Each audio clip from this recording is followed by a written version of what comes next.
जय हिंद दोस्तों। आज की वीडियो में हम लोग एडिटोरिया का ईयरली जो करंट अफेयर का बुक आता है उसका अगस्त मंथ का राष्ट्रीय घटनाक्रम का रिवीजन करेंगे लोग। तो चलिए शुरू करते हैं लोग।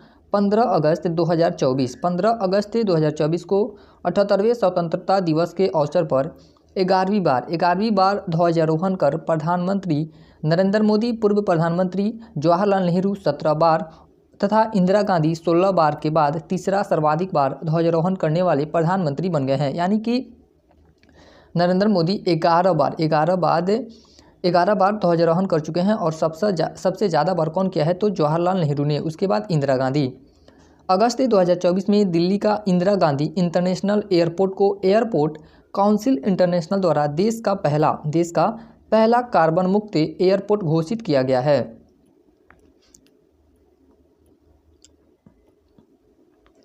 हाल ही में मध्य प्रदेश की राजधानी भोपाल की 18 वर्षीय पावनी सपकाल फिलीपींस के डेवाओ शहर में आयोजित आयरन मैन ट्रायथलॉन 70.3 प्रतियोगिता में जीत हासिल कर देश की यंगेस्ट महिला आयरन मैन बन गई हैं। हाल ही में उत्तर प्रदेश के मुख्यमंत्री योगी आदित्यनाथ, उत्तर प्रदेश के मुख्यमंत्री कौन है ये तो चर्चा में हमेशा रहते हैं। उत्तर प्रदेश के मुख्यमंत्री योगी आदित्यनाथ द्वारा लगातार 7 वर्ष 148 दिन तक के कार्यरत रहकर सबसे लंबे समय तक के लगातार उत्तर प्रदेश का मुख्यमंत्री बने रहने का रिकॉर्ड बनाया है। अगस्त 2024 में तमिलनाडु के मुख्यमंत्री तमिलनाडु के मुख्यमंत्री कौन है? M.K. स्टालिन द्वारा राज्य की महिला पुलिस कर्मियों को 1 वर्ष का मातृत्व अवकाश दिए जाने की घोषणा की है। हाल ही में प्रधानमंत्री नरेंद्र मोदी की यूक्रेन यात्रा के दौरान यूक्रेन को आपातकालीन चिकित्सा देखभाल प्रदान करने के लिए 4 मोबाइल अस्पताल भारत स्वास्थ्य सहयोगियों मैत्री विस्म क्यूब से उपहार देने का निर्णय लिया है। विस्म का फुल फॉर्म देखते हैं लोग, भारत हेल्थ इनिशिएटिव फॉर सहयोग हित एंड मैत्री। कोलकाता के आरजी कर अस्पताल में घटित घटना के बाद भारत के मुख्य न्यायाधीश DY चंद्रचूड़, अभी ये बदल गए हैं, DY चंद्रचूड़ की अध्यक्षता वाली 3 सदस्यीय पीठ ने देश में चिकित्सा पेशेवरों की सुरक्षा के लिए कैबिनेट सचिव राजीव गौबा की अध्यक्षता में राष्ट्रीय टास्क फोर्स का गठन किया है। राष्ट्रीय टास्क फोर्स का गठन किया है। मध्य प्रदेश ऑनलाइन समन और वारंट जारी करने के नियमों को अधिसूचित करने वाला देश का पहला राज्य बन गया है। ये भी इम्पोर्टेंट है। हाल ही में भारतीय प्रधानमंत्री 21 से 23 अगस्त 2024 तक पोलैंड तथा यूक्रेन की 2 दिवसीय यात्रा पर थे। 1992 में यूक्रेन से राजनयिक संबंध स्थापित होने के पश्चात किसी भारतीय प्रधानमंत्री की यह पहली यूक्रेन यात्रा है। यानी कि 1992 के बाद भारत का कोई प्रधानमंत्री पहली बार गया है। अगस्त 2024 में हिमाचल प्रदेश मंत्रिमंडल द्वारा मुख्यमंत्री की अध्यक्षता में मुख्यमंत्री सुख शिक्षा योजना को मंजूरी दी है। इस योजना का उद्देश्य क्या है तो सामाजिक और आर्थिक रूप से कमजोर महिलाओं तथा विकलांग बच्चों के अभिभावकों को बच्चों की शिक्षा तथा कल्याण के लिए वित्तीय सहायता दी जाएगी। केंद्र सरकार द्वारा सरकारी कर्मियों के लिए नई पेंशन योजना, ये भी बहुत चर्चा में रहा था। यूपीएस का फुल फॉर्म होता है यूनिफाइड पेंशन योजना की घोषणा के बाद महाराष्ट्र इसे लागू करने वाला पहला राज्य बना है। यूनिफाइड पेंशन स्कीम के तहत यदि किसी कर्मचारी ने न्यूनतम 25 वर्ष तक के काम किया है तो सेवानिवृत्ति के पहले नौकरी के आखिरी 12 महीने के बेसिक पे का 50% यानी कि 50% पेंशन के रूप में मिलेगा। 10 वर्षों तक के काम करने वाले कर्मचारियों को न्यूनतम 10,000 रुपये प्रतिमाह मिलेंगे। कर्मचारी की मृत्यु की स्थिति में परिवार को पेंशन के 60% की प्राप्ति होगी। यूनिफाइड पेंशन स्कीम 1 अप्रैल 2025 से लागू होगी। यह कब से लागू होगी तो 1 अप्रैल 2025 से लागू होगी। हाल ही में पंजाब के रोपण निवासी 5 वर्षीय तेगबीर सिंह तंजानिया में स्थित अफ्रीका की सबसे ऊंची चोटी माउंट किलिमंजारो, अफ्रीका की सबसे ऊंची चोटी का नाम क्या है तो माउंट किलिमंजारो को फतह करने वाले एशिया के सबसे कम आयु के पर्वतारोही बन गए हैं। हाल ही में केंद्र सरकार ने राष्ट्रीय औद्योगिक गलियारा विकास कार्यक्रम के तहत देश के 6 प्रमुख औद्योगिक गलियारों में 12 नई परियोजनाओं के विकास को मंजूरी दी है।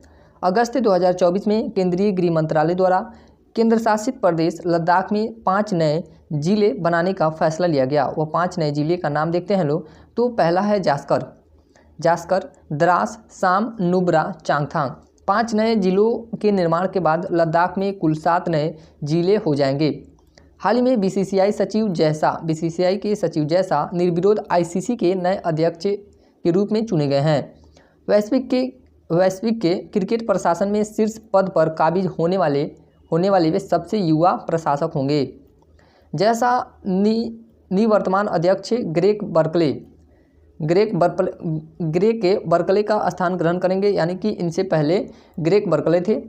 इससे पूर्व जगमोहन डालमिया, शरद पवार, एन श्रीनिवासन और शशांक मनोहर आदि भारतीय आईसीसी के चेयरमैन रह चुके हैं। पहले यानी कि जैसा कि पहले कौन कौन से आईसीसी के चेयरमैन रहे उनका नाम है जैसे जगमोहन डालमिया, शरद पवार, एन श्रीनिवासन और शशांक मनोहर।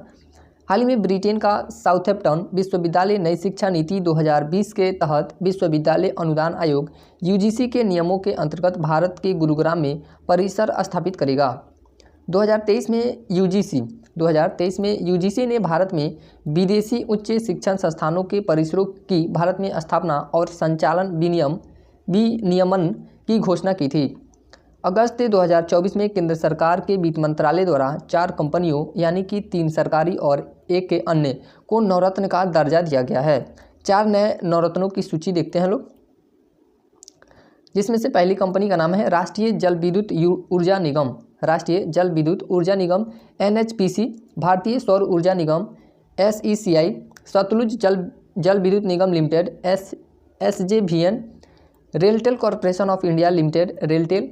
इसके बाद नवरत्न कंपनियों की कुल संख्या अब 25 हो गई है। नवरत्न कंपनियों की संख्या अब कितनी हो गई है? तो 25 हो गई है। नवरत्न दर्जे में अपग्रेड होने से इन 4 केंद्रीय सार्वजनिक क्षेत्र के उद्यमों के बोर्ड को वित्तीय निर्णय लेने में अधिक स्वायत्तता मिलेगी। 2 से 7 अगस्त के मध्य पूसा संस्थान नई दिल्ली में कृषि अर्थशास्त्रियों के 32वें अंतर्राष्ट्रीय सम्मेलन का आयोजन किया गया। 66 वर्षों के लंबे अंतराल के बाद भारत द्वारा इससे प्रतिष्ठित सम्मेलन की मेजबानी की गई। इस सम्मेलन का उद्घाटन प्रधानमंत्री नरेंद्र मोदी ने किया। सम्मेलन का विषय क्या था? तो अस्थायी कृषि खाद्य प्रणालियों की ओर परिवर्तन, transformation towards sustainable agri food system. हाल ही में केरल में स्थित पेरियार टाइगर रिजर्व, ये जो है पेरियार टाइगर रिजर्व, ये हमेशा चर्चा में रहता है और यह कहाँ पे स्थित है? तो केरल में। भारत में बिजली उत्पादन के लिए पवन टरबाइन स्थापित करने वाला देश का पहला टाइगर रिजर्व बन गया है।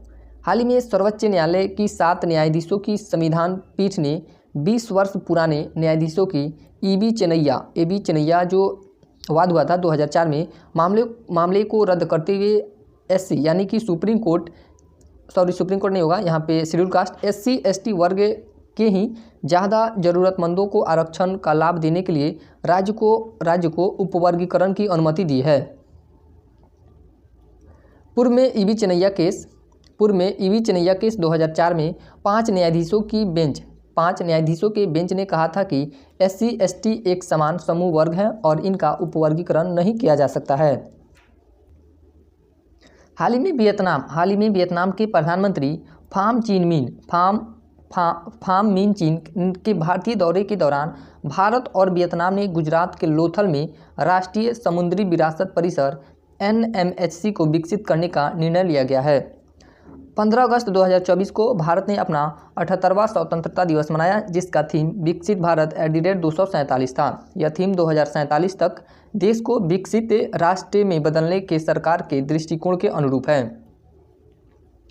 अगस्त 2024 में गाजियाबाद उत्तर प्रदेश में देश का पहला आर्टिफिशियल इंटेलिजेंस AI आधारित आंगनबाड़ी केंद्र की शुरुआत की गई है। 10 अगस्त 2024 को मध्य प्रदेश के ओंकारेश्वर में 90 मेगावाट बिजली पैदा करने वाली मध्य और उत्तर भारत की सबसे बड़ी तैरती सौर परियोजना चालू हो गई है। हाल ही में असम राज्य में 8000 चाय जनजाति कलाकारों के साथ एक भव्य झूमर नृत्य प्रदर्शन का आयोजन किया गया। अगस्त 2024 में भारत के अगस्त 2024 में भारत के नई दिल्ली में 14वीं भारत वियतनाम रक्षा नीति वार्ता की मेजबानी की गई। इससे रक्षा वार्ता की अध्यक्षता भारतीय रक्षा सचिव गिरधर अरमाने, भारतीय रक्षा सचिव अभी कौन है तो गिरधर अरमाने, तथा वियतनाम के राष्ट्रीय रक्षा उपमंत्री वरिष्ठ लेफ्टिनेंट जनरल होवांग जुआन चिएन द्वारा की गई। हाल ही में भारतीय राष्ट्रपति द्रौपदी मुर्मू ने 5 से 10 अगस्त 2024 के मध्य फिजी, न्यूजीलैंड और तिमोर लेस्टे की राजकीय यात्रा पर रवाना हुई है। श्रीमती मुर्मू फिजी और तिमोर लेस्टे की यात्रा करने वाली प्रथम भारतीय राष्ट्रपति बन गई हैं। हाल ही में मध्य प्रदेश की सरकार छात्राओं को सैनिटरी पैड के लिए खातों में नगद सहायता राशि भेजने वाला देश का पहला राज्य बन गया है। यह नकदी राज्य की स्वच्छता और सहायता योजना के तहत प्रदान की जा रही है। इस योजना के तहत 7वीं से लेकर 12वीं कक्षा तक की स्कूली लड़कियों को 1 वर्ष के लिए 300 रुपये दिए जाएंगे। हाल ही में महाराष्ट्र सरकार द्वारा महाराष्ट्र प्राचीन स्मारक और पुरातात्विक स्थल और अवशेष अधिनियम 1960 के तहत रत्नागिरी में जियोग्लिफ और पेट्रोग्लिफ को संरक्षित स्मारक घोषित किया है। 10 अगस्त 2024 को भारतीय विदेश मंत्रालय MEA और new space India limited NSIL ने नेपाल के मुनाल उपग्रह को लॉन्च करने के लिए अनुदान सहायता प्रदान करने के लिए एक समझौता ज्ञापन पर हस्ताक्षर किए हैं। हाल ही में राजस्थान सरकार द्वारा शहीद अग्निवीरों के परिवार के लिए कारगिल पैकेज की घोषणा की गई है। अगस्त 2024 में पंजाब नेशनल बैंक द्वारा दृष्टिबाधित ग्राहकों के लिए अंतर्दृष्टि ब्रेल डेबिट कार्ड लॉन्च किया गया। अगस्त 2024 में केंद्रीय शिक्षा मंत्रालय द्वारा national institutional ranking framework NIRF 2024 जारी किया गया। इस वर्ष देश के उच्च शिक्षण संस्थानों की 16 श्रेणियों में सूचीबद्ध किया गया। IIT मद्रास को ओवरऑल कैटेगरी में प्रथम स्थान मिला। प्रथम स्थान किसको मिला तो IIT मद्रास को। मैनेजमेंट कैटेगरी में शीर्ष स्थान IIM अहमदाबाद को प्राप्त हुआ। इंजीनियरिंग कैटेगरी में शीर्ष स्थान IIT मद्रास को प्राप्त हुआ। रिसर्च कैटेगरी में शीर्ष स्थान IISc बेंगलुरु को प्राप्त हुआ। नई दिल्ली में आयोजित यूनेस्को की विश्व धरोहर समिति के 46वें सत्र में दुनिया भर के 24 नए विरासत स्थलों को यूनेस्को की विरासत सूची में शामिल किया गया। मध्य प्रदेश के भोपाल में राष्ट्रीय हिंदी विज्ञान सम्मेलन 2024 का आयोजन किया गया। इस कार्यक्रम का उद्घाटन मध्य प्रदेश के मुख्यमंत्री मोहन यादव ने किया। सम्मेलन का मुख्य उद्देश्य शोधकर्ताओं को हिंदी में अपने काम को प्रस्तुत करने और चर्चा करने के लिए एक मंच प्रदान करना था, ताकि हिंदी के माध्यम से विज्ञान और प्रौद्योगिकी को बढ़ावा मिले। केंद्रीय संस्कृति एवं पर्यटन मंत्री श्री गजेंद्र सिंह शेखावत ने 1 से 3 अगस्त 2024 तक नई दिल्ली के भारत मंडपम में संस्कृति मंत्रालय द्वारा आयोजित 3 दिवसीय युग युगीन भारत संग्रहालय पर राज्य संग्रहालय सम्मेलन का उद्घाटन किया। 1 से 7 अगस्त 2024 तक विश्व स्तनपान सप्ताह मनाया गया।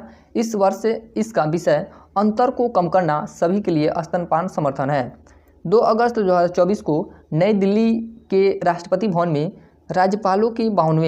राज्यपालों के 52वें सम्मेलन का आयोजन किया गया, जिसकी अध्यक्षता राष्ट्रपति द्रौपदी मुर्मू ने की। 3 से 16 अगस्त 2024 तक नई दिल्ली में राष्ट्रीय हथकरघा दिवस के अवसर पर कपड़ा मंत्रालय के तहत राष्ट्रीय हथकरघा विकास निगम लिमिटेड द्वारा विरासत प्रदर्शनी किया गया। इस प्रदर्शनी में देश के विभिन्न हथकरघा उत्पादों का प्रदर्शन और बिक्री किया गया। नई दिल्ली में आयोजित आर्थिक मामलों की कैबिनेट समिति की बैठक में केंद्र सरकार ने 8 नए राष्ट्रीय हाई स्पीड रोड कॉरिडोर परियोजना के निर्माण को मंजूरी दी। स्वच्छ भारत मिशन 2.0 के तहत भारत के 8 राज्यों में ठोस से अपशिष्ट प्रबंधन के लिए एशियाई विकास बैंक यानी कि एडीबी ने $200 मिलियन ऋण देने की घोषणा की। भारत सरकार ने कर्नाटक के आदि चुंचनगिरी और केरल के चुल्लुनवार को मोर अभयारण्य घोषित किया गया। सीबीएसई ने छात्रों के परीक्षा तनाव को कम करने के लिए सफल परीक्षण चक्र की शुरुआत की। भारतीय स्टार्टअप रैपिडो वेस्ट ब्रिज के नेतृत्व में $120 मिलियन फंडिंग के साथ देश के यूनिकॉर्न कंपनियों में शामिल हो गया है। हाल ही में जारी एक रिपोर्ट के अनुसार वित्त वर्ष 2023-24 में भारत दुनिया में दूसरा सबसे बड़ा एल्युमिनियम उत्पादक देश है। विश्व व्यापार संगठन की व्यापार सांख्यिकी रिपोर्ट 2023 के अनुसार भारत 2023 में वैश्विक कृषि निर्यात में 8वें स्थान पर है। राष्ट्रीय प्रौद्योगिकी संस्थान NIT कालीकट ने डेटा को सुरक्षित रखने तथा इसके तरीकों में बदलाव के लिए अत्याधुनिक वेब पोर्टल न्यायिका की शुरुआत की। आंध्र प्रदेश सरकार ने राज्य में प्रजनन दर में कमी को देखते हुए स्थानीय निकाय चुनाव लड़ने हेतु व्यक्तियों के लिए दो बच्चों के मानदंड को खत्म करने की घोषणा की। राष्ट्रीय महिला आयोग ने महिलाओं के खिलाफ साइबर अपराधों से निपटने के लिए डिजिटल शक्ति केंद्र की शुरुआत की। इसका उद्घाटन राष्ट्रीय महिला आयोग की अध्यक्ष रेखा शर्मा ने किया। उपस्थिति पोर्टल क्या है उसको देखते हैं लोग। झारखंड सरकार द्वारा इसे लॉन्च किया गया और इसका उद्देश्य क्या है, स्वास्थ्य विभाग के कर्मचारियों का दैनिक बायोमेट्रिक उपस्थिति दर्ज करना इसका उद्देश्य है। केंद्रीय गृह एवं सहकारिता मंत्री अमित शाह ने चंडीगढ़ में 3 नए आपराधिक कानूनों के लिए ई-साक्ष्य, ई-समन, न्याय सेतु एवं न्याय श्रुति ऐप को लॉन्च किया। इसका उद्देश्य भारत की आपराधिक न्याय प्रणाली की गतिविधियों में तीव्रता लाना है। भारत सरकार ने ग्रीन नेशनल हाईवे कॉरिडोर परियोजना के लिए विश्व बैंक के साथ $500 मिलियन का ऋण समझौता किया है। इसके तहत भारत के 4 राज्यों हिमाचल प्रदेश, राजस्थान, उत्तर प्रदेश और आंध्र प्रदेश में 781 किलोमीटर लंबे पर्यावरण अनुकूल राजमार्गों का निर्माण किया जाएगा। हाल ही में कर्नाटक सरकार ने रामनगर जिले का नाम बदलकर बेंगलुरु दक्षिण करने का निर्णय लिया। नागालैंड राज्य आपदा प्रबंधन प्राधिकरण ने SBI जनरल इंश्योरेंस के साथ आपदा जोखिम प्रबंधन और समझौता किया। इसके साथ ही नागालैंड आपदा जोखिम प्रबंधन पर समझौता ज्ञापन पर हस्ताक्षर करने वाला पहला राज्य बन गया है। केंद्र सरकार ने गंगा नदी के कायाकल्प और संरक्षण के लिए उत्तर प्रदेश और बिहार में 920 करोड़ रुपये की नमामि गंगे मिशन 2.0 या 2.0 परियोजना को मंजूरी दी। केंद्रीय ऊर्जा मंत्रालय द्वारा जारी रिपोर्ट के अनुसार भारत की नवीकरणीय ऊर्जा क्षमता में पिछले एक दशक में 165% की वृद्धि हुई है। भारत की नवीकरणीय ऊर्जा क्षमता 2014 में 76.38 गीगावाट से बढ़कर 2024 में 203.10 गीगावाट हो गई है। केंद्रीय संस्कृति और पर्यटन मंत्री गजेंद्र सिंह शेखावत ने 9 से 15 अगस्त तक हर घर तिरंगा अभियान के तीसरे संस्करण की घोषणा की।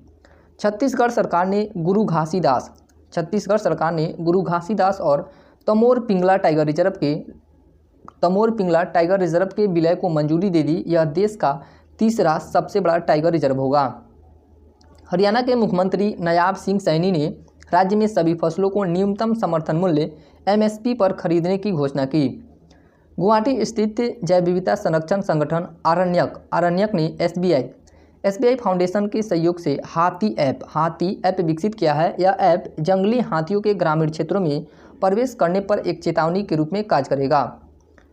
भारतीय रेलवे ने स्वदेशी टक्कर रोधी प्रणाली कवच 4.0 शुरू करने की घोषणा की। कवच एक स्वचालित ट्रेन सुरक्षा प्रणाली है। कवच क्या है, तो यह एक स्वचालित ट्रेन सुरक्षा प्रणाली है जिसे एक ही ट्रैक पर टकराव को रोकने के लिए विकसित किया गया है।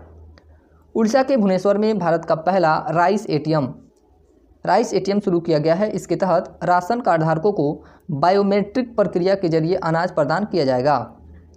महाराष्ट्र सरकार ने विदर्भ क्षेत्र में सिंचाई की सुविधा के लिए 426.52 किलोमीटर लंबी वेनगंगा नदी जोड़ो परियोजना को मंजूरी दी। भारत के मुख्य न्यायाधीश DY चंद्रचूड़ ने दिल्ली उच्च न्यायालय के निर्णयों के डिजिटल प्रकाशन के लिए EDHCR पोर्टल को लॉन्च किया। दीनदयाल अंत्योदय योजना, राष्ट्रीय ग्रामीण आजीविका मिशन DAYNR ने मिलियन डिजाइनर्स से बिलियन ड्रीम्स पहल की शुरुआत की घोषणा की। इस अभिनव कार्यक्रम का उद्देश्य जटिल सामाजिक चुनौतियों से निपटने के लिए सिस्टम डिजाइन की जानकारी के साथ पूरे भारत में व्यक्तियों को सशक्त बनाना है। केंद्रीय मंत्रिमंडल में वित्त वर्ष 2024-25 से 2028-29 के दौरान प्रधानमंत्री आवास योजना 2.0 को मंजूरी दी। इसके तहत ग्रामीण इलाकों में 2 करोड़ घर तथा शहरी इलाकों में 1 करोड़ घर बनाने का लक्ष्य निर्धारित है। गुजरात के मुख्यमंत्री भूपेंद्र पटेल ने MSME के लिए Indo American chamber of commerce IACC के उत्कृष्टता केंद्र का उद्घाटन किया।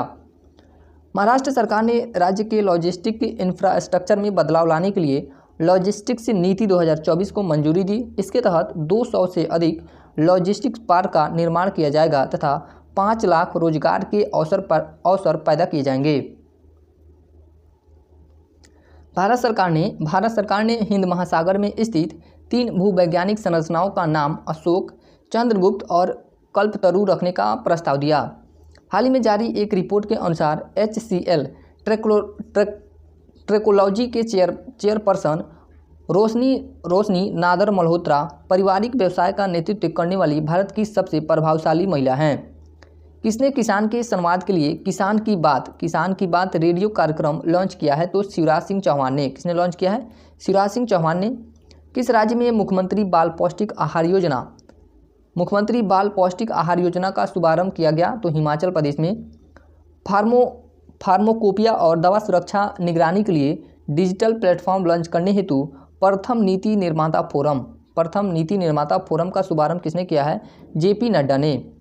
किसने नेगोशिएबल इंस्ट्रूमेंट्स एक्ट के मामलों को निपटाने के लिए देश का पहला डिजिटल कोर्ट शुरू किया है? तो केरल सुप्रीम कोर्ट के न्यायमूर्ति BR गवई के द्वारा। किसके द्वारा? BI गवई के द्वारा शुरू किया गया है डिजिटल कोर्ट। और केरल में कहाँ पे शुरू किया गया है? केरल में। खेलो इंडिया की अस्मिता योगासन लिंग पूर्वी क्षेत्र का बिहार शुरू हुई है। दक्षिण भारत का पहला आदिवासी पुस्तकालय कर्नाटक के कानू में खुलेगा। प्रधानमंत्री नरेंद्र मोदी ने 11 अगस्त 2024 को नई दिल्ली स्थित भारतीय कृषि अनुसंधान संस्थान में उच्च उपज देने वाली और जलवायु अनुकूल फसलों की 109 किस्में जारी की। इस दौरान उन्होंने नारियल की 2 किस्मों कल्पा सुवर्णा और कल्पा शताब्दी को भी लॉन्च किया। पंजाब सरकार ने दिल्ली के इंदिरा गांधी इंटरनेशनल एयरपोर्ट पर पंजाब के लोगों के लिए मुफ्त सहायता केंद्र की शुरुआत की है। पश्चिम बंगाल सरकार द्वारा यूनिसेफ ने मिलकर नई माताओं के बीच स्तनपान को बढ़ावा देने में पिताओं को सक्रिय भूमिका निभाने के लिए प्रोत्साहित किया है। हाल ही में मद्रास उच्च न्यायालय ने मंदिर में रखी मूर्ति को जीवित व्यक्ति के रूप में मान्यता प्रदान की है। हाल ही में मद्रास उच्च न्यायालय ने मंदिर में रखी मूर्ति को जीवित व्यक्ति के रूप में मान्यता प्रदान की है। रक्षा मंत्रालय ने दिव्यांगजन पर्वतारोहियों के अभियान दल ने अफ्रीका की सबसे ऊंची चोटी माउंट किलिमंजारो पर 7,800 वर्ग फीट की ऊंचाई पर तिरंगा फहराया। इस अभियान को K2K कंचनजंगा से किलिमंजारो नाम दिया गया। इस अभियान का नाम क्या दिया गया? तो K2K। अगस्त का हम लोग का करंट अफेयर यहाँ पे समाप्त होता है। उसके बाद जुलाई का रिवीजन करते हैं लोग। प्रधानमंत्री नरेंद्र मोदी ने भारत के पूर्व उपराष्ट्रपति वेंकैया नायडू के जीवन और यात्रा पर आधारित 3 पुस्तकों। पहली पुस्तक का नाम है वेंकैया नायडू सेवा में जीवन महानेता सेलिब्रेटिंग भारत का विमोचन किया। वैज्ञानिकों ने अरुणाचल प्रदेश के टेल वन्यजीव अभयारण्य में एक सींग वाले मेढक की एक नई प्रजाति की खोज की है। इस प्रजाति का नाम आपातानी जनजाति के नाम पर रखा गया है। किस जनजाति के नाम पर रखा गया है? तो आपातानी जनजाति के नाम पर रखा गया है। एयर इंडिया ने भारत में पायलट प्रशिक्षण को बढ़ावा देने के लिए आंध्र प्रदेश के अमरावती में दक्षिण एशिया का सबसे बड़ा फ्लाइंग स्कूल स्थापित करने की घोषणा की। केंद्रीय गृह एवं सहकारिता मंत्री अमित शाह तथा गुजरात के मुख्यमंत्री भूपेंद्र पटेल ने गांधीनगर में सरकार से समृद्धि कार्यक्रम को संबोधित किया। उत्तर प्रदेश सरकार ने राज्य में निवेश को बढ़ावा देने तथा राज्य की अर्थव्यवस्था को एक ट्रिलियन डॉलर तक पहुंचाने के लिए विनिर्माण क्षेत्र विधेयक निर्माण 2024 पारित किया। इंदिरा गांधी राष्ट्रीय मुक्त विश्वविद्यालय इग्नू ने एमए पाठ्यक्रम में भागवत गीता को शामिल करने की घोषणा की। सामाजिक न्याय और अधिकारिता मंत्रालय, भारत सरकार एवं विकलांग व्यक्तियों के सशक्तिकरण विभाग ने संयुक्त रूप से उड़ीसा के भुवनेश्वर में दिव्य कला शक्ति का आयोजन किया। इसका मुख्य उद्देश्य देश भर के दिव्यांग उद्यमियों और कारीगरों की प्रतिभा को उजागर करना है। इसका उद्देश्य क्या है कि दिव्यांग उद्यमियों और कारीगरों की प्रतिभा का उजागर करना। सीमा पार खुदरा भुगतान सेवा के लिए भारतीय रिजर्व बैंक और आसियान देशों के केंद्रीय बैंक प्रोजेक्ट नेक्सस के तहत आपस में सहयोग करेंगे। बिहार सरकार ने वाल्मीकि नगर को पर्यटन के रूप में विकसित करने के उद्देश्य से बगहा शहर को 2025 तक राजस्व जिला बनाने की घोषणा की। उत्तर प्रदेश में आम महोत्सव का आयोजन किया गया, जिसका उद्घाटन मुख्यमंत्री योगी आदित्यनाथ ने किया। उत्तर प्रदेश सरकार ने 40 टन आम जापान और मलेशिया को निर्यात करने की घोषणा की। साथ ही लखनऊ के प्रसिद्ध दशहरी आम को अमेरिका में निर्यात किया जाएगा। महाराष्ट्र सरकार ने आर्थिक रूप से कमजोर वर्ग EWS तथा अन्य पिछड़ा वर्ग OBC की लड़कियों के लिए मुफ्त उच्च शिक्षा की घोषणा की है।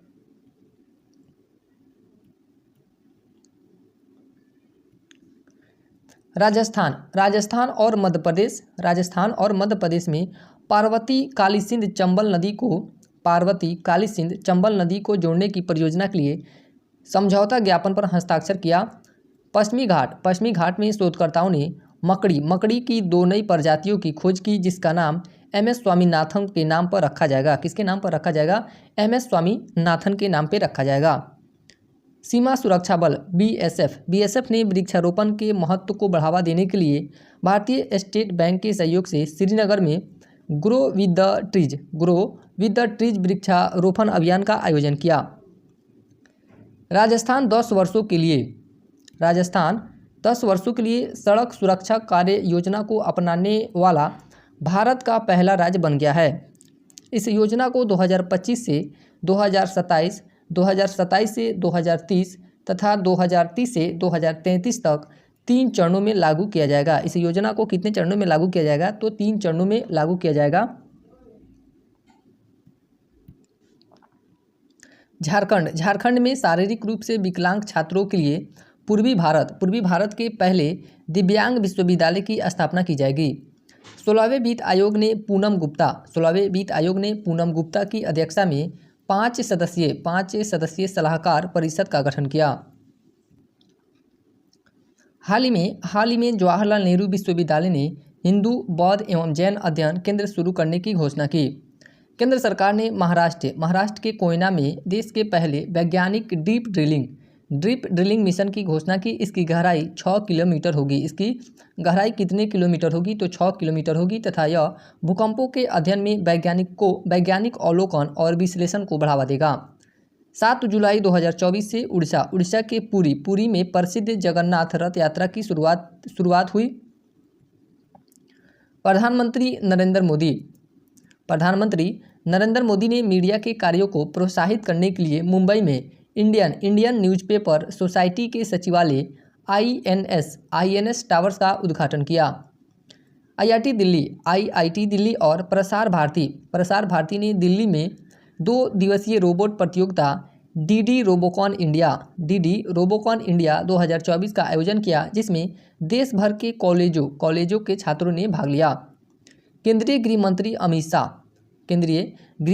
अमित शाह ने मध्य प्रदेश के इंदौर से राज्य के 55 जिलों में प्रधानमंत्री कॉलेज ऑफ एक्सीलेंस का उद्घाटन किया। इंडियन ऑयल ने उड़ीसा के पारादीप रिफाइनरी में हाई स्पीड कार रेसिंग ईंधन स्ट्रॉम एक्स को लॉन्च किया। भारत सरकार ने नशीली दवाओं की बिक्री, भंडारण आदि संबंधित मुद्दों पर रिपोर्ट करने के लिए पहली राष्ट्रीय toll free anti narcotics helpline number है यह 1933 शुरू की। साथ ही मादक पदार्थ निषेध सूचना केंद्र नाम से ईमेल सेवा भी शुरू की। स्टेट बैंक ऑफ इंडिया ने 444 दिनों की डिपॉजिट स्कीम अमृत वृष्टि स्कीम की शुरुआत की है। इसके तहत 444 दिनों की स्कीम पर एफडी करने पर 7.25% सालाना ब्याज दिया जाएगा। गुजरात की भावनगर जिले का पालिताना शहर मांसाहारी भोजन पर प्रतिबंध लगाने वाला दुनिया का पहला शहर बन गया है। लंदन के विक्टोरिया एंड अल्बर्ट म्यूजियम से 350 वर्षों बाद छत्रपति शिवाजी का बागनख भारत में वापस लाया गया, जिससे उन्होंने अफजल खान को मारा था। इसे महाराष्ट्र के सतारा के म्यूजियम में रखा जाएगा। नई दिल्ली में आयोजित की गई थी विश्व धरोहर समिति के 46वें सत्र में असम के चारादेई मोइदम को यूनेस्को के सांस्कृतिक धरोहर स्थल की सूची में शामिल करने का निर्णय लिया गया। 20 से 24 नवंबर 2024 तक गोवा में विश्व ऑडियो विजुअल मनोरंजन शिखर सम्मेलन का आयोजन किया जाएगा। हरियाणा के फरीदाबाद में एशिया की पहली स्वास्थ्य अनुसंधान प्री क्लिनिकल नेटवर्क सुविधा की शुरुआत की गई। इसके केंद्र में दुनिया भर के शोधकर्ता एक साथ मिलकर काम करेंगे तथा महामारी की तैयारी तथा उससे निपटने में सहायता करेंगे। केंद्रीय आवास और शहरी मामलों के मंत्रालय ने पीएम स्वनिधि योजना के बेहतर क्रियान्वयन में मध्य प्रदेश को सर्वश्रेष्ठ प्रदर्शन करने वाला राज्य घोषित किया। आईसीआई लैम्बार्ड ने एआई संचालित स्वास्थ्य बीमा योजना एलिवेट को लॉन्च किया। केंद्रीय गृह मंत्रालय ने रेलवे सुरक्षा बल, सीमा सुरक्षा बल और केंद्रीय औद्योगिक सुरक्षा बल में पूर्व अग्निवीरों को 10% आरक्षण देने का निर्णय लिया। हाल ही में सुप्रीम कोर्ट में 2 नए जजों जस्टिस एन कोटेश्वर सिंह जम्मू कश्मीर एवं लद्दाख हाईकोर्ट के मुख्य न्यायाधीश हैं। जस्टिस एन कोटेश्वर सिंह एवं justice R Mahadevan Madras high court के न्यायाधीश की नियुक्ति हुई है। इसके साथ ही सुप्रीम कोर्ट में न्यायाधीशों की कुल संख्या 34 हो गई है। यानी कि इन दोनों न्यायाधीशों की नियुक्ति के बाद सुप्रीम कोर्ट में न्यायाधीशों की कुल संख्या कितनी हो गई है, तो 34 हो गई है। संयुक्त राष्ट्र द्वारा जारी विश्व जनसंख्या संभावना रिपोर्ट 2024 के अनुसार भारत की जनसंख्या 2060 तक 1.7 बिलियन तक पहुंचाने का अनुमान है। साथ ही अगले 38 वर्षों में भारत की जनसंख्या में गिरावट आएगी। प्रधानमंत्री नरेंद्र मोदी ने भारत की सबसे लंबी और सबसे बड़ी शहरी सुरंग थाने बोरीवली ट्विन टनल का उद्घाटन किया। सुरंग की लंबाई 11.8 किलोमीटर है। इस टनल के माध्यम से 1 घंटे की दूरी 12 मिनट में तय की जाएगी। असम सरकार ने लैंगिक असमानता और बाल विवाह को कम करने के उद्देश्य से मुस्लिम विवाह और तलाक पंजीकरण अधिनियम 1935 को निरस्त कर दिया है। बिहार सरकार ने ट्रांसजेंडर समुदाय के अधिकारों की सुरक्षा करने के उद्देश्य से मानवी मधु कश्यप को पहली बार ट्रांसजेंडर सब इंस्पेक्टर यानी कि एसआई नियुक्त किया। नई दिल्ली में 100 दिवसीय कार्यक्रम लोक संवर्धन पर्व का आयोजन किया गया, जिसका उद्घाटन केंद्रीय अल्पसंख्यक मामले और संसदीय कार्य मंत्री किरेन रिजिजू ने किया। इस कार्यक्रम में अल्पसंख्यक समुदायों के कल्याण और विकास के लिए चल रही योजनाओं पर प्रकाश डाला गया। संघ लोक सेवा आयोग यूपीएससी के अध्यक्ष मनोज सोनी ने कार्यकाल पूरा होने से पहले इस्तीफा दिया। एनटीपीसी ने हरियाणा के गुरुग्राम में ग्रीन चारकोल संयंत्र स्थापित करने के लिए गुरुग्राम और फरीदाबाद नगर निगम के साथ समझौता किया। यह संयंत्र भारत का सबसे बड़ा संयंत्र होगा, जहां प्रतिदिन 1500 टन कचरे से क्या बनाया जाएगा, तो चारकोल बनाया जाएगा। मेघालय सरकार ने OTT प्लेटफॉर्म हेलो मेघालय को लॉन्च किया। यह प्लेटफॉर्म फिल्म निर्माताओं को वित्तीय सहायता प्रदान करेगा, जो स्थानीय फिल्म निर्माताओं एवं संगीतकारों के प्रतिभाओं को बढ़ावा देगा। महाराष्ट्र सरकार ने स्कूलों के आसपास उच्च कैफीन वाले पेय पदार्थों की बिक्री पर प्रतिबंध लगाने का निर्णय लिया। कौशल विकास एवं उद्यमिता राज्य मंत्री जयंत चौधरी कौन है, तो जयंत चौधरी ने skill India digital hub SIDH portal को लॉन्च किया है। इसके जरिए लोगों को सभी सरकारी योजनाओं की जानकारी प्राप्त हो सकेगी। बिहार विधानसभा में 24 जुलाई 2024 को सरकारी परीक्षाओं में धांधली को रोकने के लिए एंटी पेपर लीक विरोधी विधेयक पारित किया। कौशल विकास उद्यमिता मंत्रालय एवं शिक्षा मंत्रालय द्वारा 25,000 युवाओं को शिक्षा और कौशल विकास के अवसर प्रदान करने के लिए मॉडल कौशल ऋण योजना शुरू की गई। इसके तहत युवाओं को 7.5 लाख रुपये तक का ऋण दिया जाएगा। चंडीगढ़ में भारत का पहला चिकित्सा संस्थागत संग्रहालय का निर्माण किया जाएगा। तेलंगाना सरकार ने टीबी उन्मूलन के क्षेत्र में एक महत्वपूर्ण मॉडल प्रोजेक्ट स्वास्थ्य नगरम लॉन्च किया। इसका उद्देश्य क्या है? इसका उद्देश्य राज्य के सभी नगर पालिकाओं को टीबी मुक्त करना है। गुजरात में चांदीपुरा वायरस के कारण बुखार से कई बच्चों की मौत का मामला सामने आया। मुंबई के जवाहरलाल नेहरू बंदरगाह पर सार्वजनिक के निजी भागीदारी में भारत की पहली एकीकृत कृषि निर्यात सुविधा स्थापित की जाएगी। केंद्र सरकार की एक पेड़ मां के नाम अभियान के तहत केंद्रीय कोयला एवं खान मंत्री जी किशन रेड्डी ने धनबाद में वृक्षारोपण अधिनियम 2024 की शुरुआत की। केंद्रीय सूचना एवं प्रसारण मंत्री अश्विनी कौन है, तो अश्विनी वैष्णव ने मिजोरम के आइजोल में भारत के 500वें सामुदायिक रेडियो स्टेशन का उद्घाटन किया।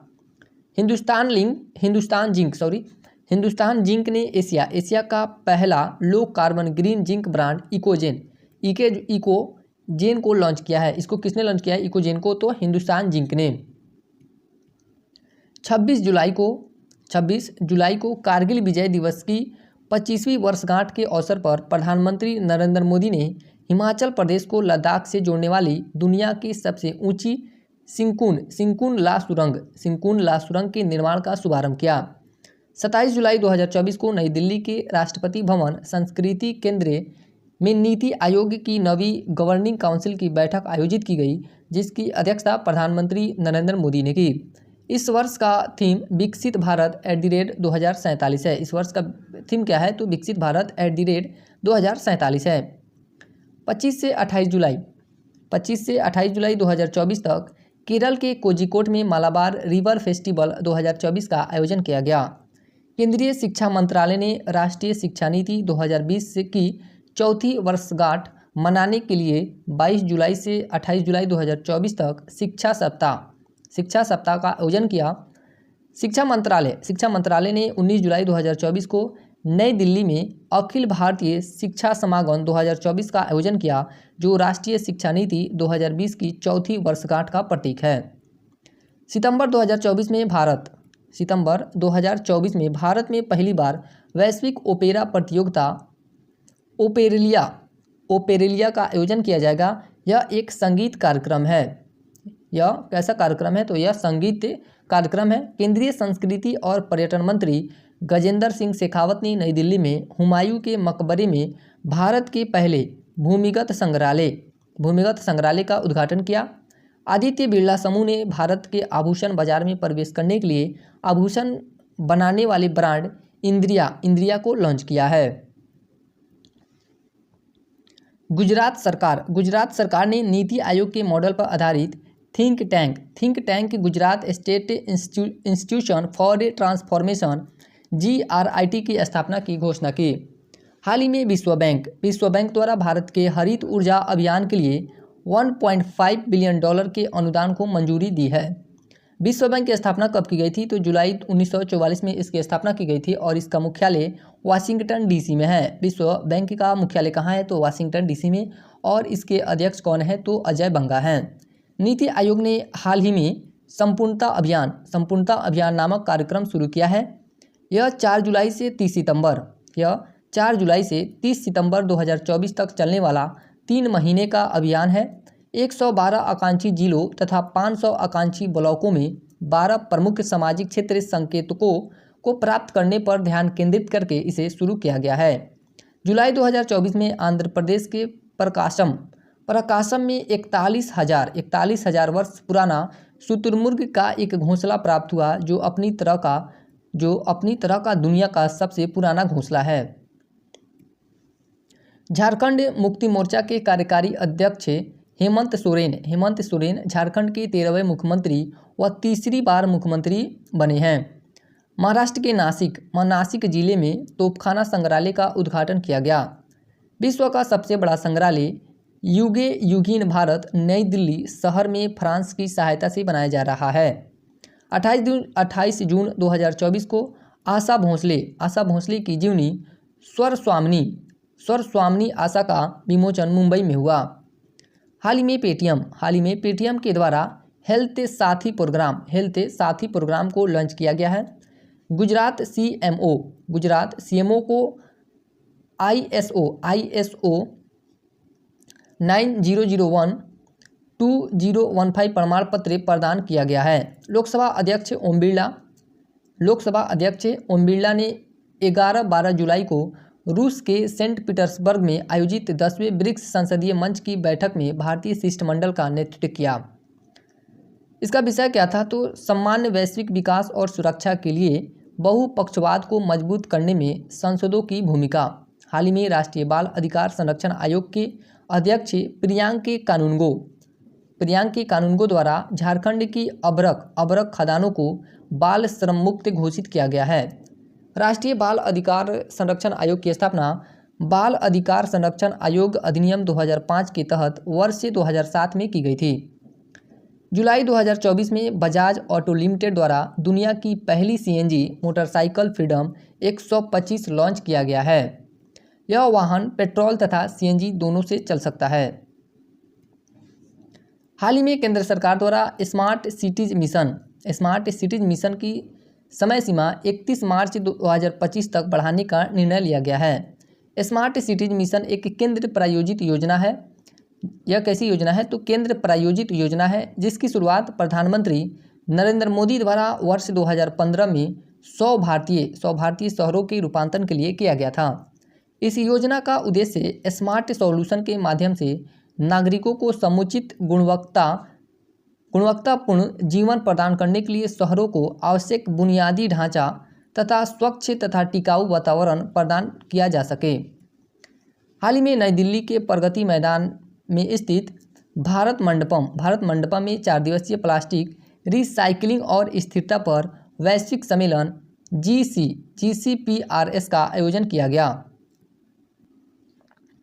यह सम्मेलन अखिल भारतीय प्लास्टिक निर्माता संघ AIPMA और केमिकल्स एंड पेट्रोकेमिकल्स निर्माता एसोसिएशन CPMA द्वारा आयोजित किया गया था।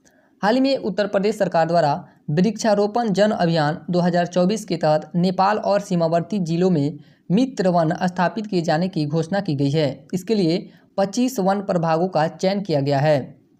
विश्व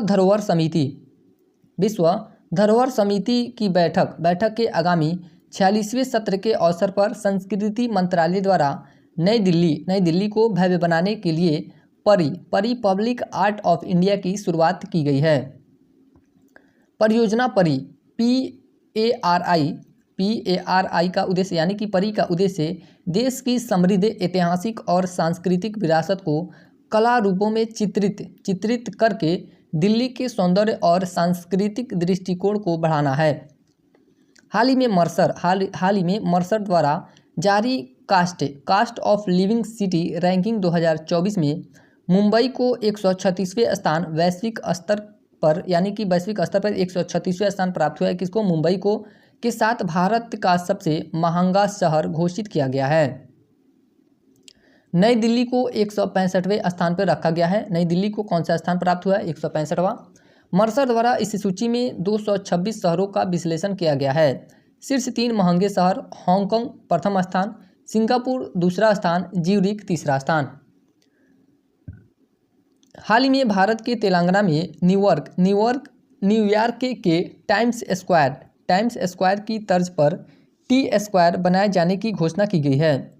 हाल ही में पंजाब का फाजिल्का जिला छात्रों में रचनात्मकता को बढ़ावा देने के लिए बैग फ्री डे की शुरुआत करने वाला पंजाब का पहला जिला बन गया है। जुलाई 2024 में भारतीय प्रधानमंत्री श्री नरेंद्र मोदी 100 मिलियन से अधिक के फॉलोअर्स के साथ एक्स यानी कि पहले इसे ट्विटर के नाम से जाना जाता था, तो फॉलोअर्स के साथ एक्स पर सबसे अधिक फॉलो किए जाने वाले वैश्विक नेता बन गए हैं। हाल ही में एशियाई विकास बैंक द्वारा गुजरात के सुरेंद्रनगर में 400 मेगावाट का सौर प्लांट लगाया गया। उसके बाद राष्ट्रीय घटनाक्रम का जून 2024 का घटनाक्रम का रिवीजन करते हैं लोग। उत्तराखंड के राजाजी नेशनल पार्क, उत्तराखंड का एक नेशनल पार्क है। राजाजी नेशनल पार्क में भारत का पहला बायोस्फीयर टाइगर रिजर्व बनाया जा रहा है। इससे बायोस्फीयर में पेड़ पौधे की नई प्रजातियां लगाई जाएंगी।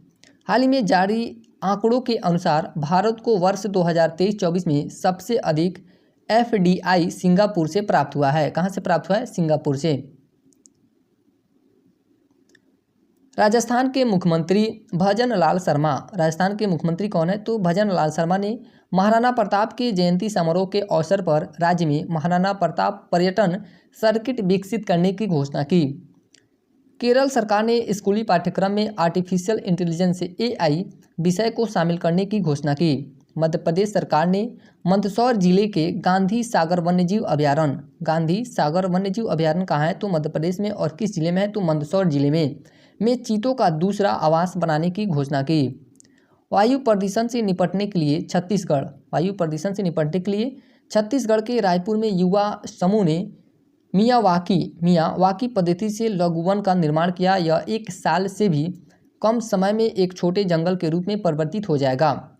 ब्लूमबर्ग बिलियनर्स इंडेक्स द्वारा जारी आंकड़ों के अनुसार गौतम अडानी एशिया के सबसे अमीर व्यक्ति हैं। उनकी कुल संपत्ति $111 बिलियन है तथा दुनिया के सबसे अमीर व्यक्तियों में उनका स्थान 11वां स्थान है। उत्तर प्रदेश के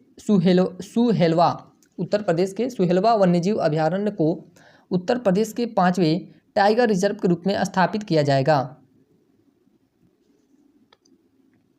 रिलायंस इंडस्ट्रीज जून 2024 में तमिलनाडु के चेन्नई में भारत के पहले मल्टी मॉडल लॉजिस्टिक्स पार्क का निर्माण कार्य शुरू करेगी। अदानी समूह ने digital platform Adani one app के माध्यम से भुगतान करने के लिए ICICI बैंक के सहयोग से पहली बार क्रेडिट कार्ड लॉन्च किया। मई 2024 में हुए लोकसभा चुनाव में मध्य प्रदेश के इंदौर में इतिहास में पहली बार नोटा को 2,18,000 वोट मिले। रिजर्व बैंक ऑफ इंडिया यानी कि RBI ने ब्रिटेन से 100 टन सोना वापस मंगवाया और इसे अपने भंडार में शामिल किया है। RBI ने विदेशी मुद्रा संकट से निपटने के लिए गोल्ड को 1991 में ब्रिटेन के पास गिरवी रखा था। तमिलनाडु से चोरी हुई एक संत की 500 साल पुरानी कांस्य प्रतिमा को ब्रिटेन की ऑक्सफोर्ड यूनिवर्सिटी द्वारा भारत को वापस लौटाया जाएगा। मिशन निश्चय पंजाब पुलिस द्वारा शुरू किया गया है। मिशन निश्चय को किसके द्वारा शुरू किया गया है? तो पंजाब पुलिस के द्वारा। और इसका उद्देश्य क्या है? तो ड्रग्स के खिलाफ सामुदायिक भागीदारी को बढ़ावा देना तथा इसे रोकना।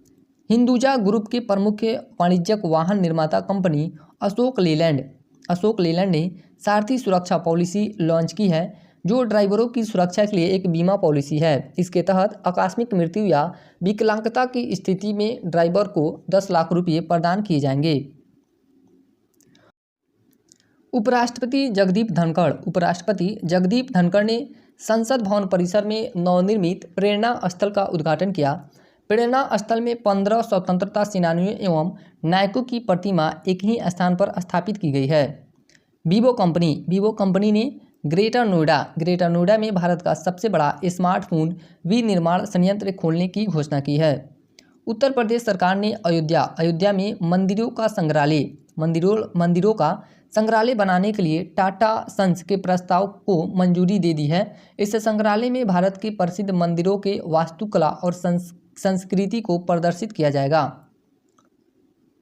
रिलायंस इंडस्ट्रीज लिमिटेड ने नवी मुंबई में एक वैश्विक आर्थिक केंद्र विकसित करने की घोषणा की। आईआईटी धरवाड़ ने आग बुझाने में अग्निशमन की सहायता के लिए अभिनव अग्नि बचाव ड्रोन का अनावरण किया।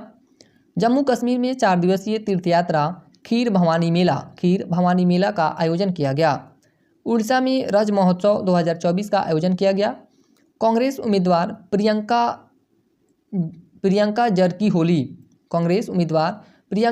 होली कर्नाटक से अनारक्षित सीट से लोकसभा चुनाव जीतने वाली सबसे कम उम्र यानी कि 27 वर्ष की आदिवासी महिला सांसद बन गई हैं।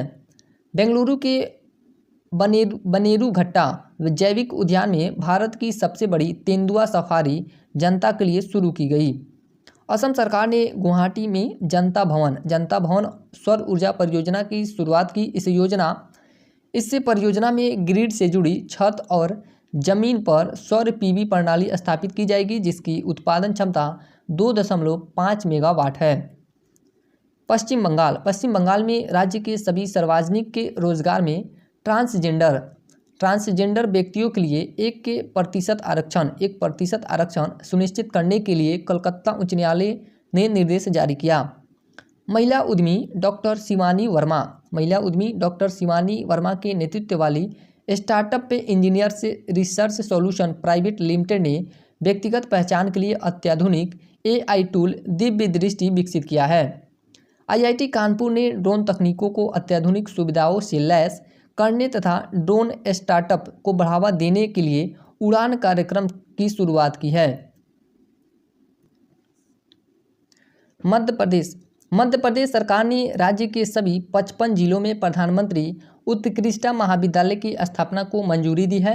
इससे महाविद्यालय में छात्रों को कृषि, कृत्रिम बुद्धिमत्ता, रोजगार, पर्यावरण संरक्षण आदि को ध्यान में रखते हुए शिक्षा प्रदान की जाएगी। हाल ही में पटना उच्च न्यायालय ने बिहार सरकार के नौकरियों एवं शिक्षा में आरक्षण को 50% से बढ़ाकर 65% करने वाले कानून को रद्द कर दिया है। आंध्र प्रदेश के मुख्यमंत्री एन चंद्रबाबू नायडू ने अमरावती को आंध्र प्रदेश की एकमात्र राजधानी घोषित किया। भारत का पहला ओलंपिक अध्ययन और अनुसंधान केंद्र गुजरात में शुरू किया गया, जिसका उद्घाटन भारतीय ओलंपिक संघ की अध्यक्ष PT उषा ने किया। दिल्ली इंटरनेशनल एयरपोर्ट ने सामान के चेक इन के लिए भारत का पहला सेल्फ सर्विस से मैकेनिज्म लॉन्च किया है। इसके तहत यात्री एयरपोर्ट की सारी प्रक्रिया कम समय में पूरा करने में सक्षम होंगे। सड़कों की भीड़ भाड़ को कम करने के लिए शिमला में ट्रैफिक पुलिस ने 1 मिनट ट्रैफिक प्लान लागू किया। गेल इंडिया लिमिटेड ने पेट्रोकेमिकल्स के उत्पादन को बढ़ावा देने के लिए मध्य प्रदेश के सीहोर में भारत की सबसे बड़ी ईथेन क्रैकर परियोजना स्थापित करने की योजना बनाई है। इसकी अनुमानित लागत 60,000 करोड़ रुपये है। भारत के नियंत्रक एवं महालेखा परीक्षक गिरीश चंद्र मुर्मू ने हिमाचल प्रदेश के शिमला में भारत के पहले चैडविक हाउस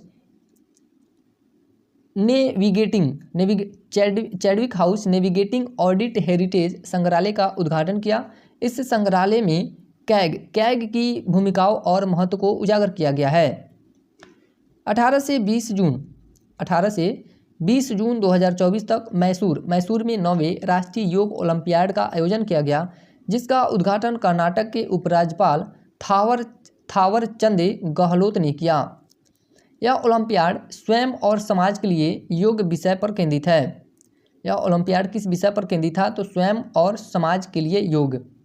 सड़क दुर्घटना के कारण मरने वाले कर्मचारियों के लिए 1 करोड़ रुपये का बीमा मुआवजा देने वाला कर्नाटक देश का पहला राज्य बन गया है। भारत के प्रसिद्ध आम के व्यंजन आमरस को दुनिया के 10 से सर्वश्रेष्ठ आम व्यंजनों की सूची में शीर्ष स्थान प्राप्त हुआ।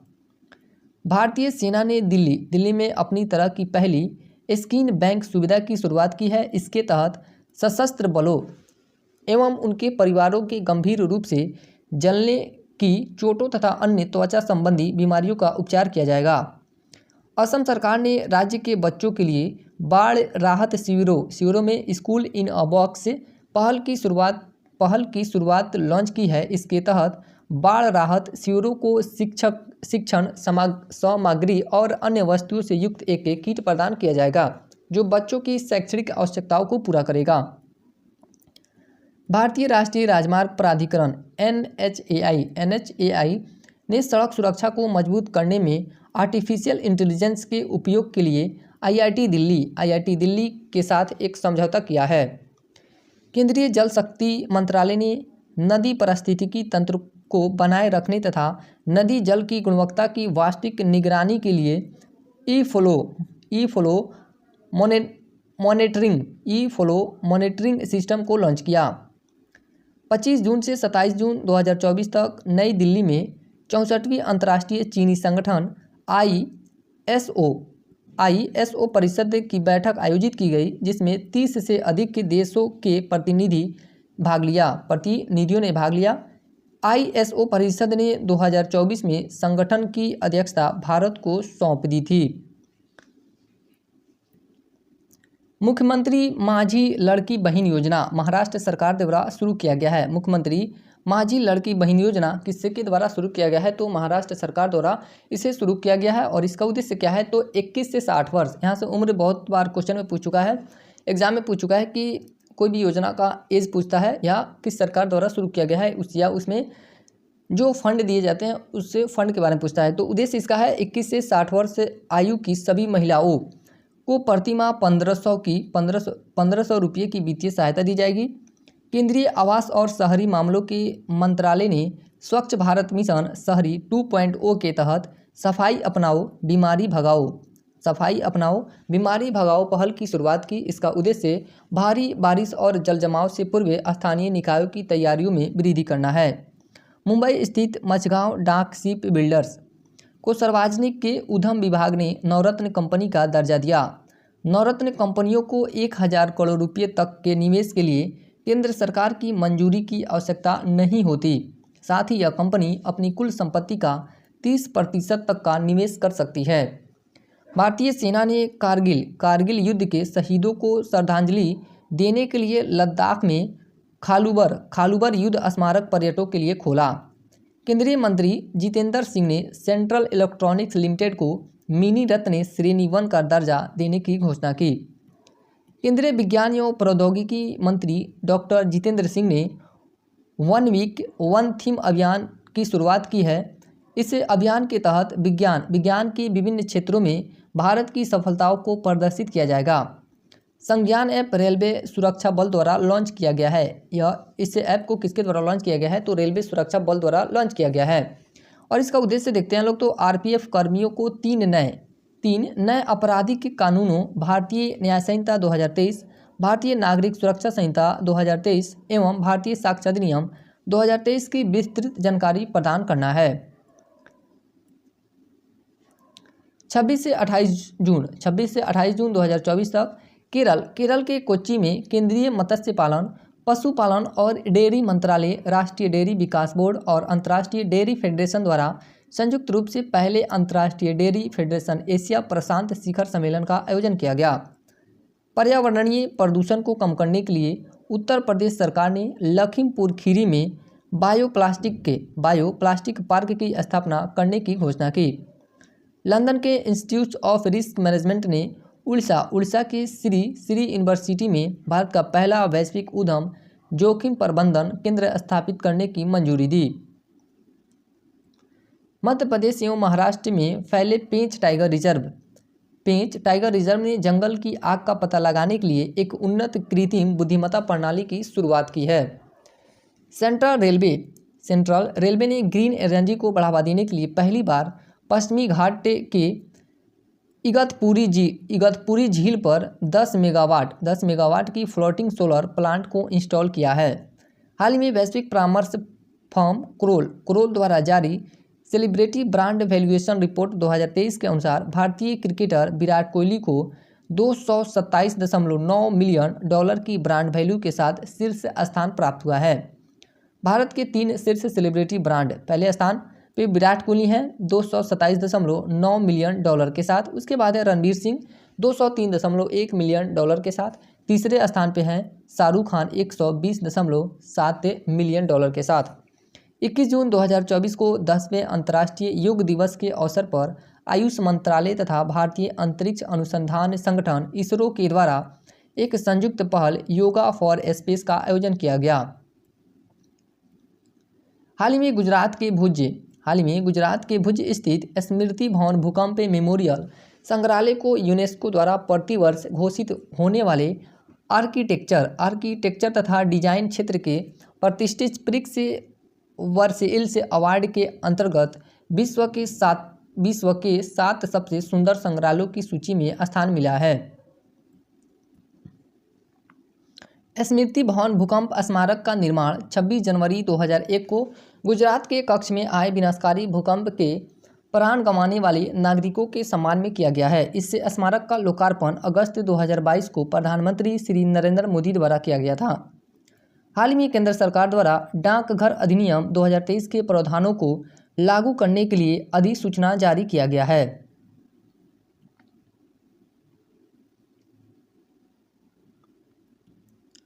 इस अधिनियम का उद्देश्य समाज के अंतिम व्यक्ति तक नागरिक के केंद्रित सेवाओं, बैंकिंग सेवाओं और सरकारी योजनाओं का लाभ प्रदान करने के लिए एक सरल विधायी ढांचा तैयार करना है। इस अधिनियम ने भारतीय डाकघर अधिनियम 1898 का स्थान लिया है।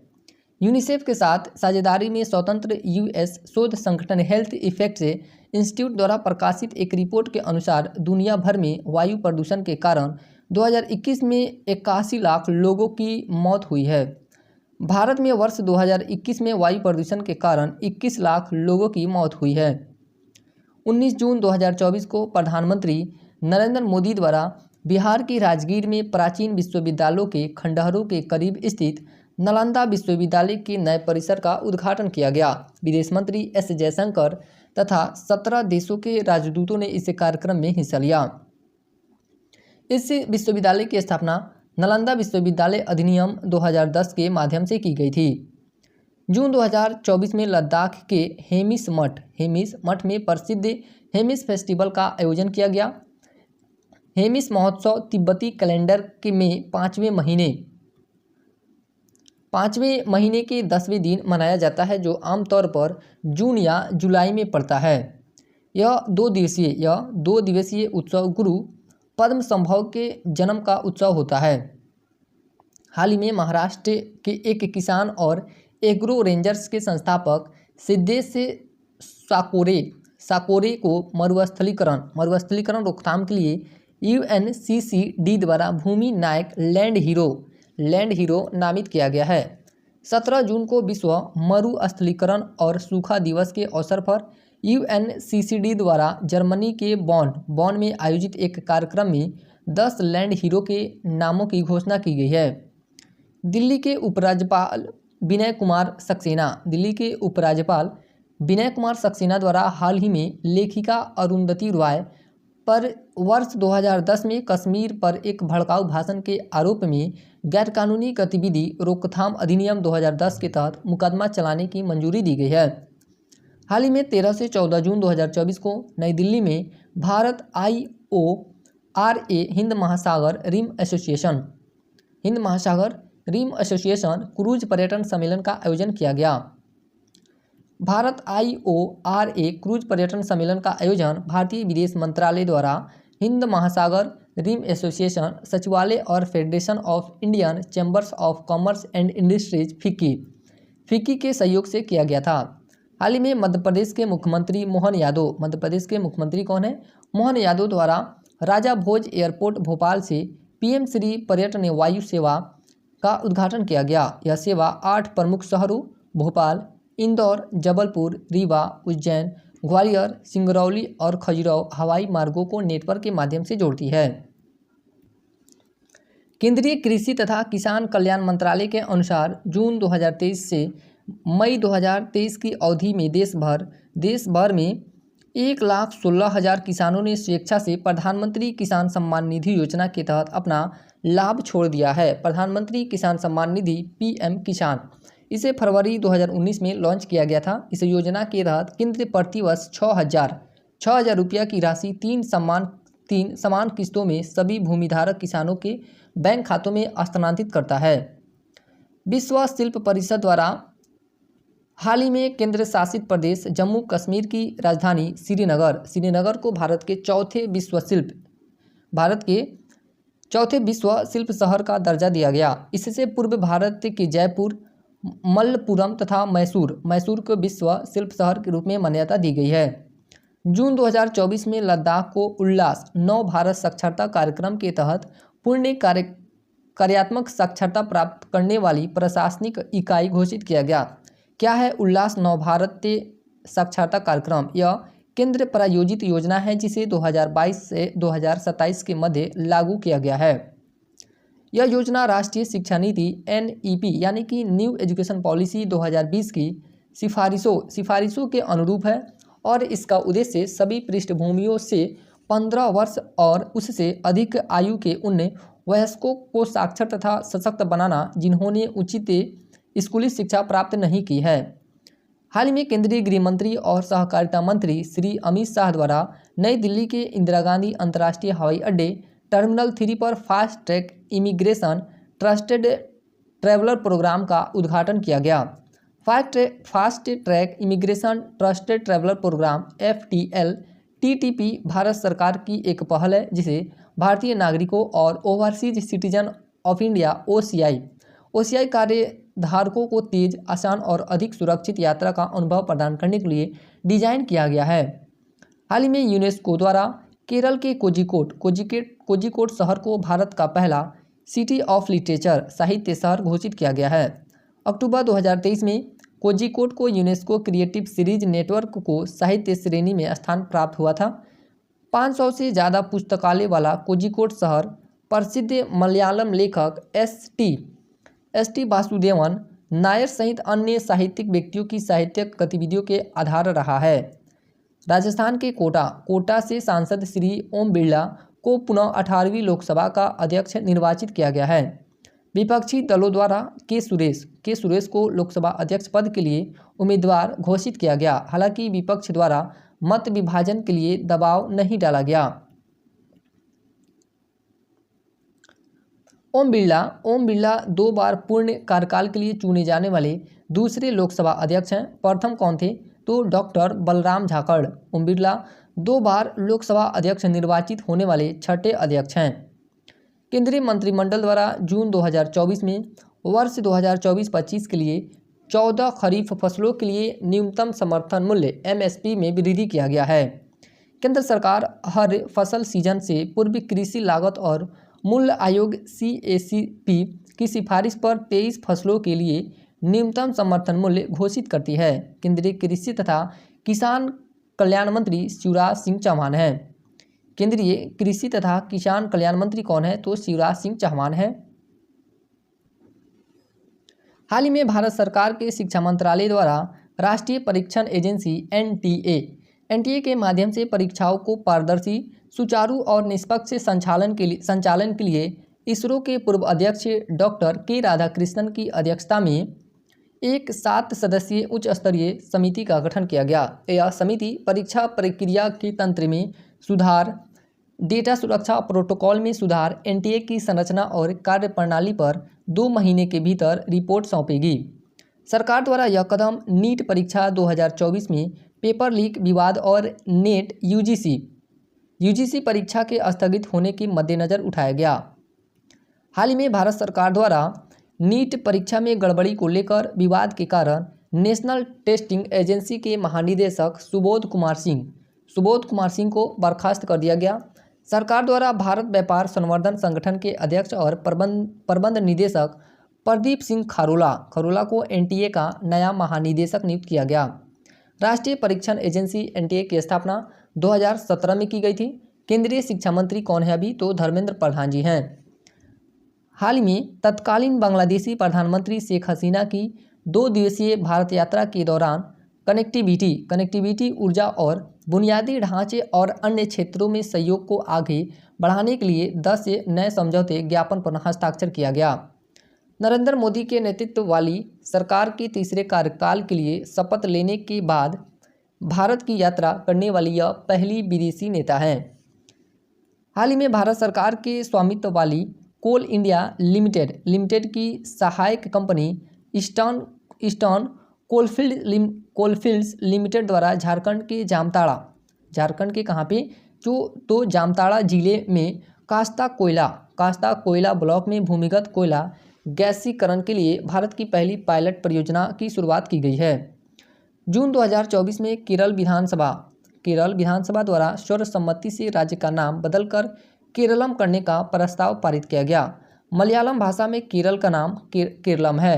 अगस्त 2023 में भी केरल विधानसभा द्वारा इसी तरह का एक प्रस्ताव पारित किया गया था।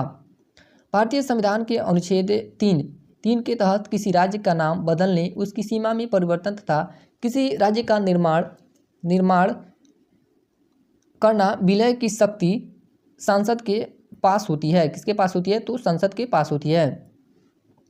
हाल ही में जयपुर सैन्य स्टेशन प्लास्टिक कचरे से सड़क बनाने वाला देश का दूसरा सैन्य स्टेशन बन गया है। वर्ष 2019 में नारंगी सैन्य स्टेशन गुवाहाटी, असम प्लास्टिक कचरे से सड़क निर्माण करने वाला देश का पहला सैन्य स्टेशन बना था।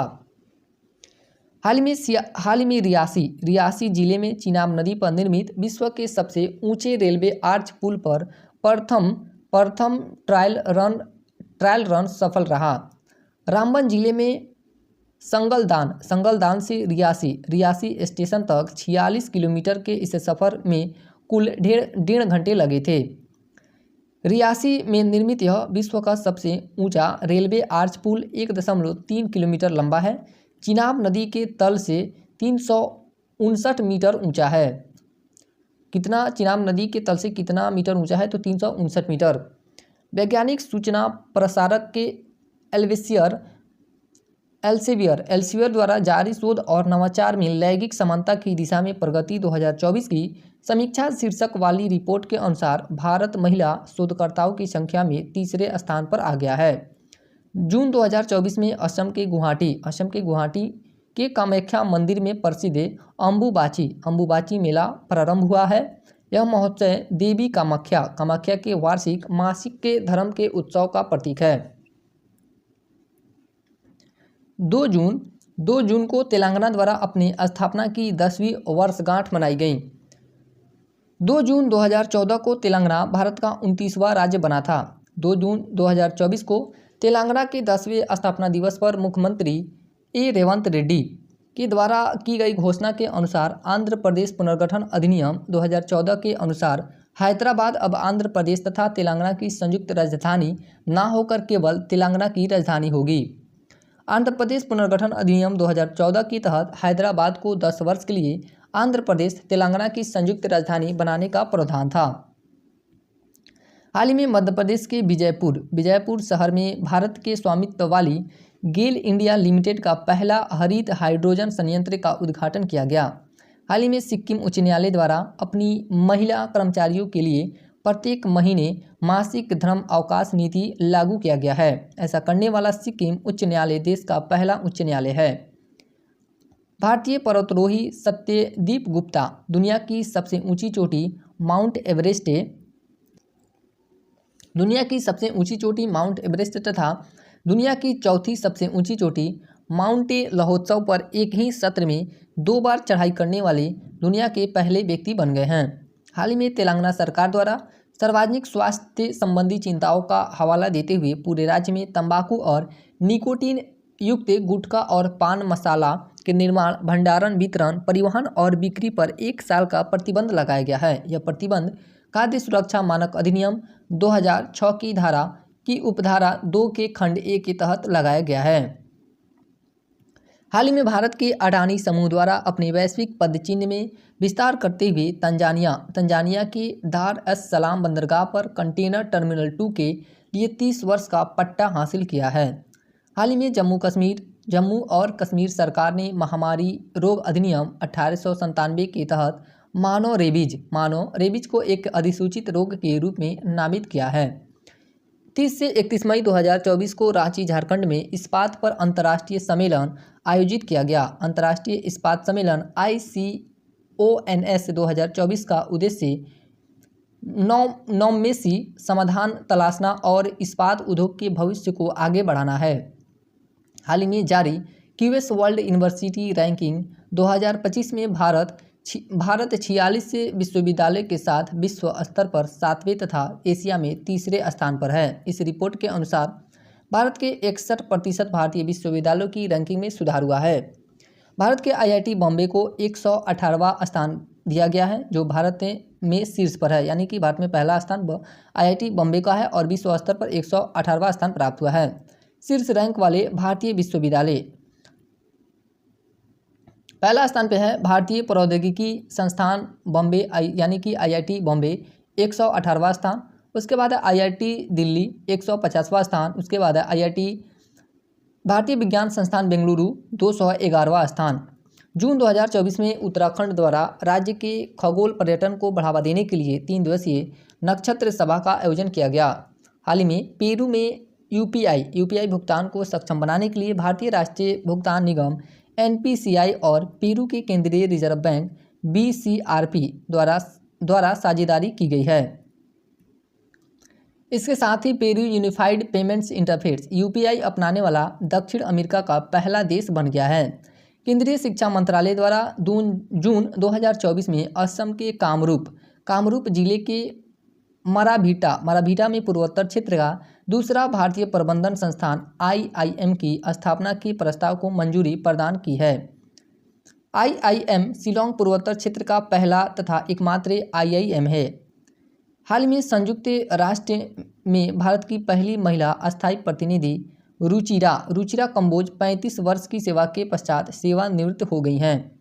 संयुक्त राष्ट्र की स्थापना 24 अक्टूबर 1945 को हुई थी और इसका मुख्यालय न्यूयॉर्क USA में है। इसका मुख्यालय कहाँ है?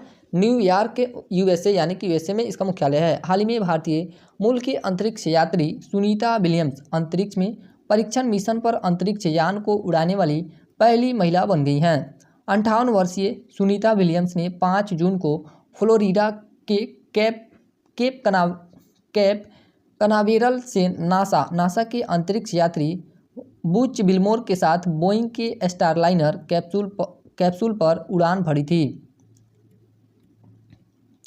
जून 2024 में national company law tribunal NCLT ने दो बड़े एयरलाइन एयर इंडिया और विस्तारा के विलय को मंजूरी दे दी है।